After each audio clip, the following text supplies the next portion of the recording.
बिस्मिल्लाहिर्रहमानिर्रहीम।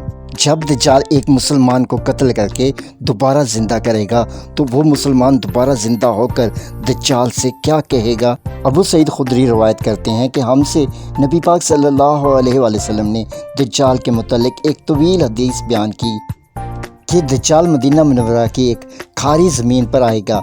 इस पर मदीना मुनव्वरा के अंदर दाखिल होना हराम कर दिया गया है और उस दिन इसके पास एक मोमिन शख्स आएगा जो बेहतरीन लोगों में से होगा और कहेगा, मैं गवाही देता हूँ कि तू ही दज्जाल है। दज्जाल ये चैलेंज करेगा कि मैं इस शख्स को कत्ल करके दोबारा ज़िंदा कर दूँगा। चुनांचे दज्जाल इस मर्द कलंदर को कत्ल कर देगा और फिर इसे दोबारा ज़िंदा करेगा। तो वो शख्स दोबारा ज़िंदा होकर यह कहेगा कि अब तो मुझे यकीन महकम हो गया है कि तू ही दज्जाल है। दज्जाल उसे दोबारा कत्ल करने की कोशिश करेगा लेकिन वो ऐसा कर नहीं सकेगा। सही बुखारी हदीस नंबर 1882।